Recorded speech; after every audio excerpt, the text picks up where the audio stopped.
Give me the best of the Bentley. Yes, I got cake and it's no debate. Paper I chase every day in chase. Bitches gon' be mad when I pull up in that jag.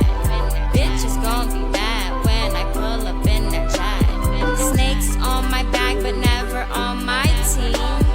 Bitch, I chase a bag. It's your girl GlamNefercent here, back at it again with the back at it again, honey. Yes.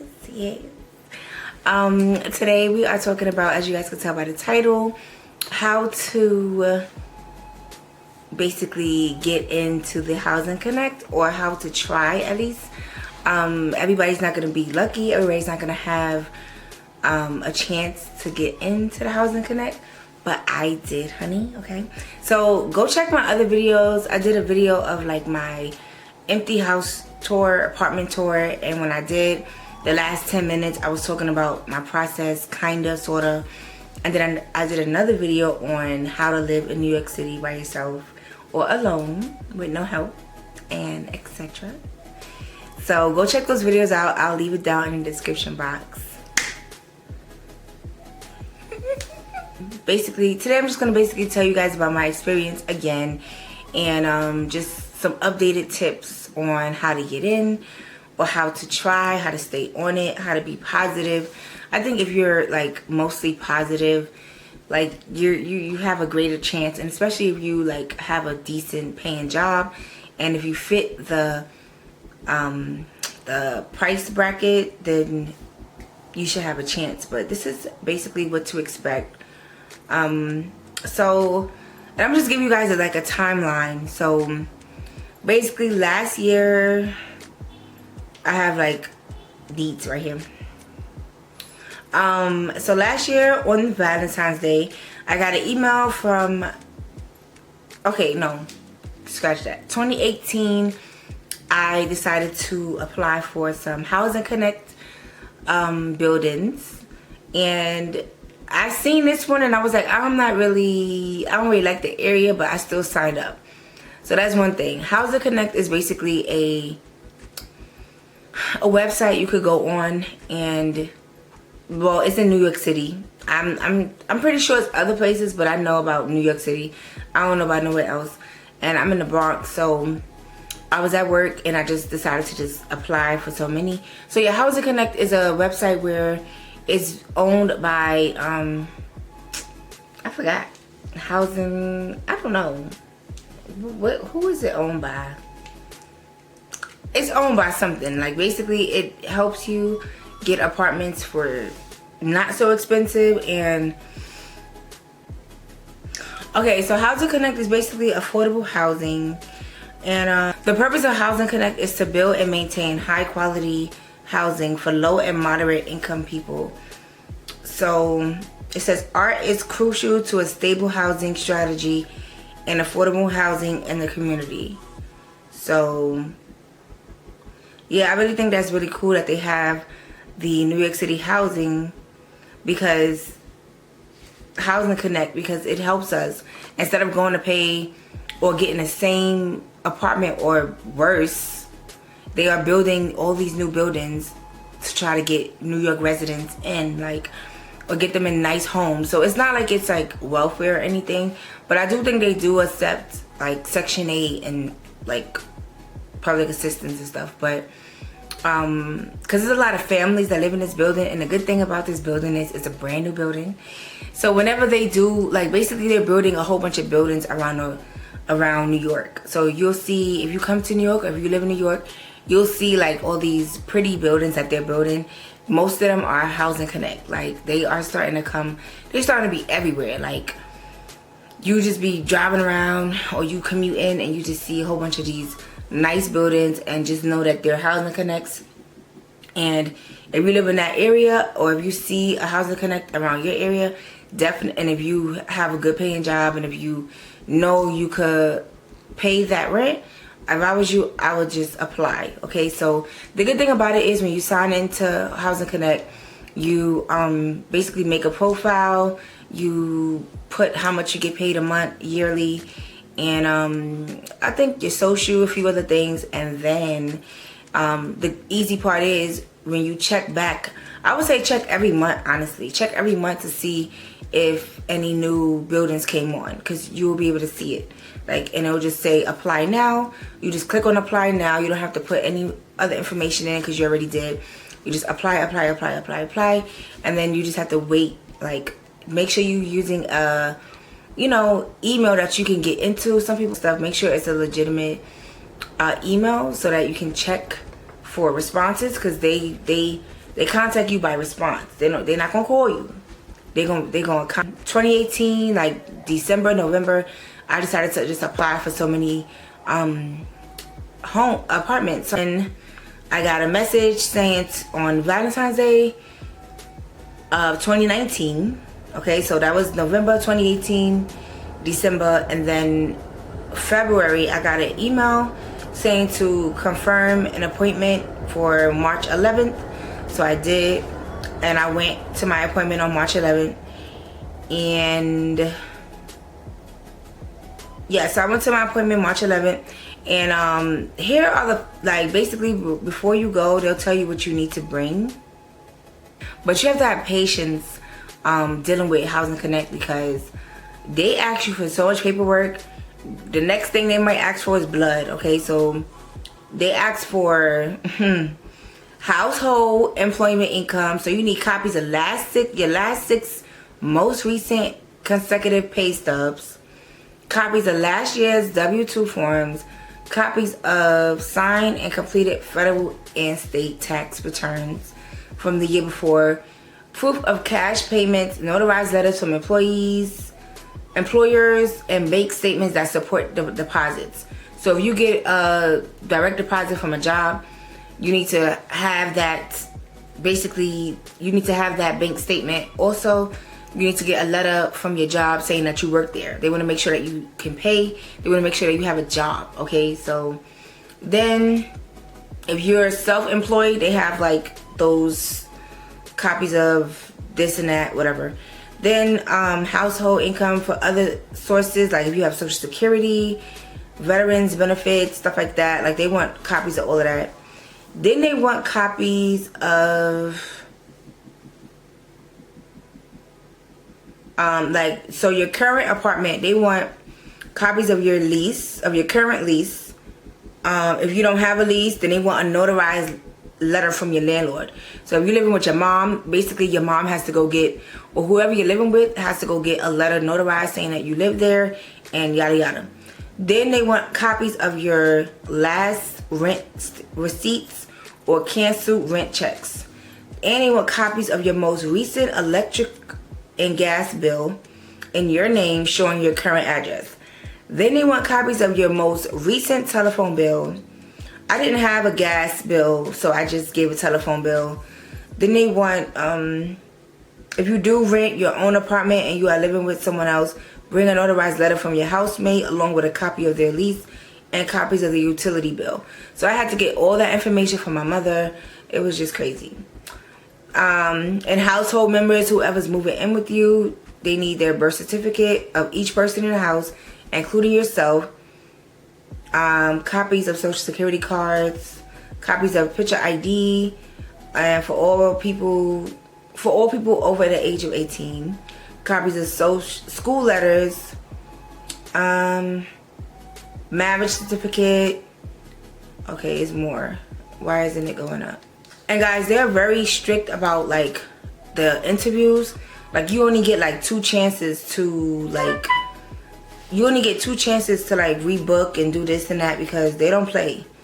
Like, they basically, somebody else will take your spot. Like, they don't really wait. Like, you have to make sure you're on it. So like it says it right here, this is the only notice. This is only a notice to schedule an appointment for further processing.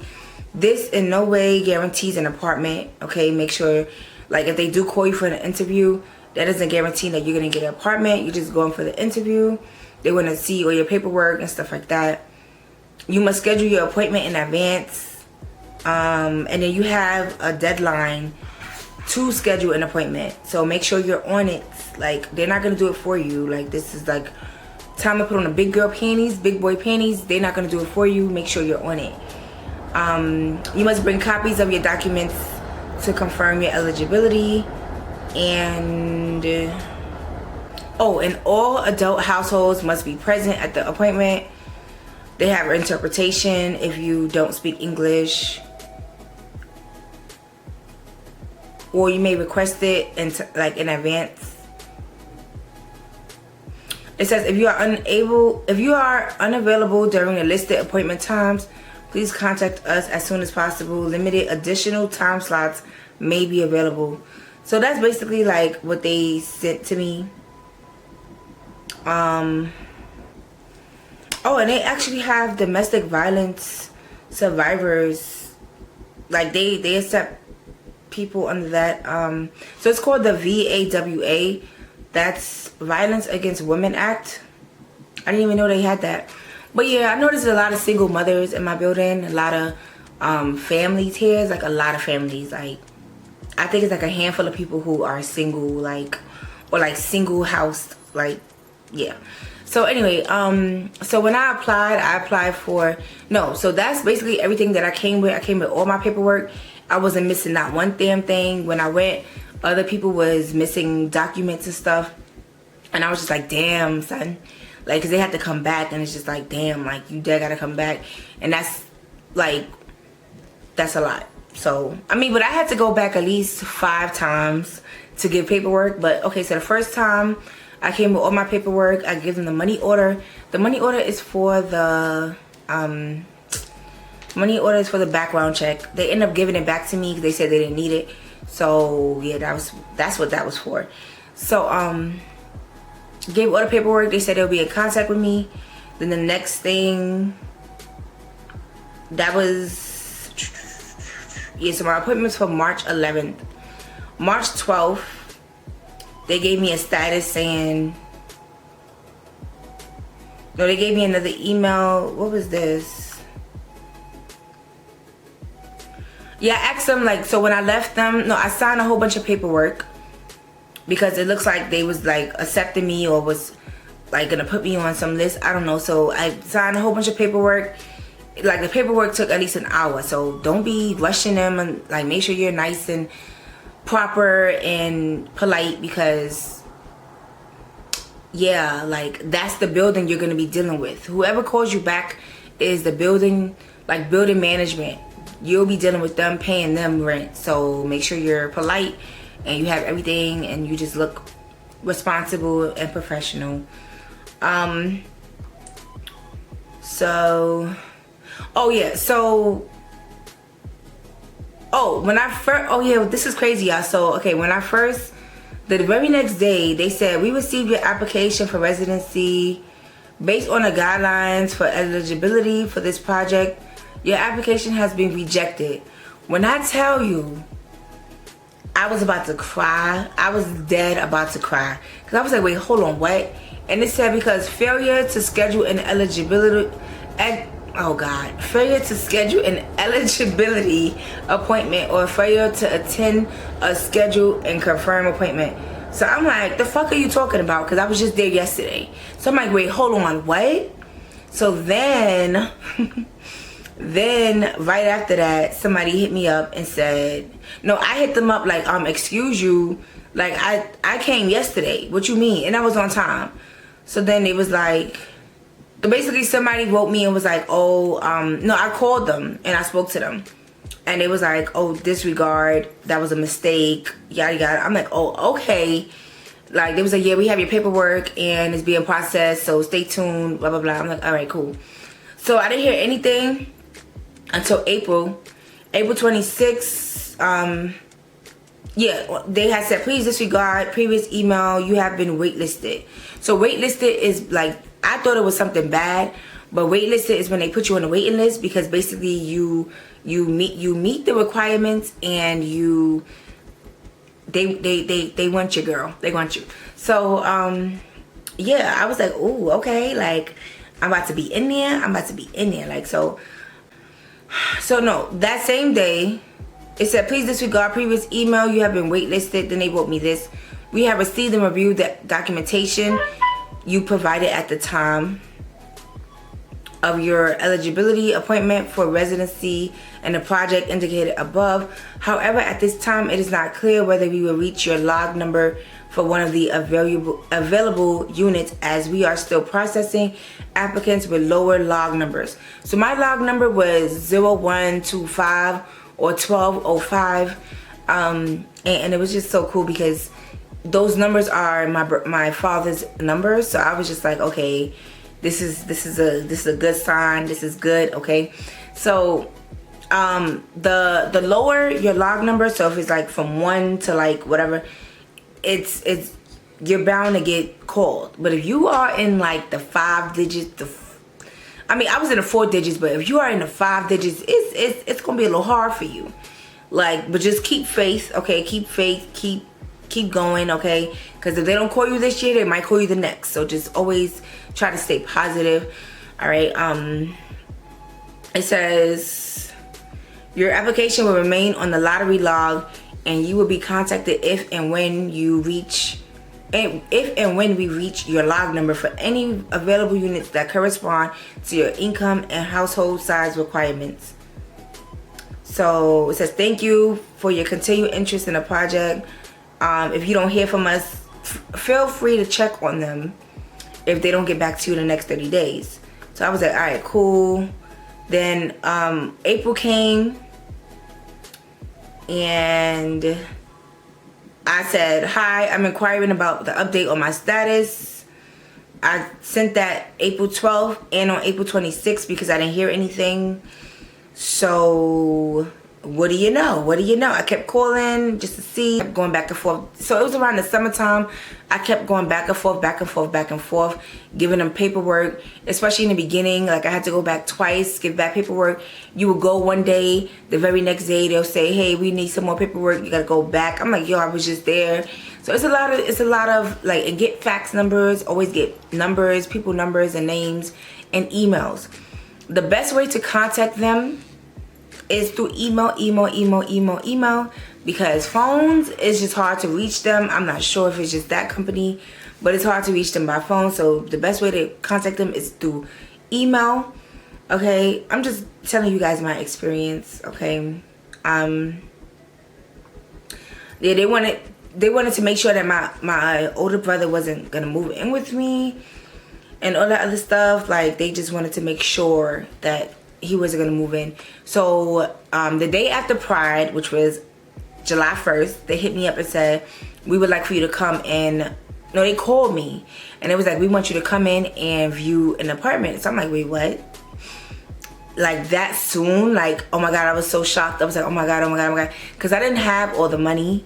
I had to borrow, but I was gifted some. I was gifted most of the money that I needed, or some of the money that I needed. I had some, but I didn't have all. So another thing, if you know you're applying for apartments, make sure you're saving up. Make sure you are good, okay? Like, don't be buying no Balenciaga and all this other extra crazy stuff.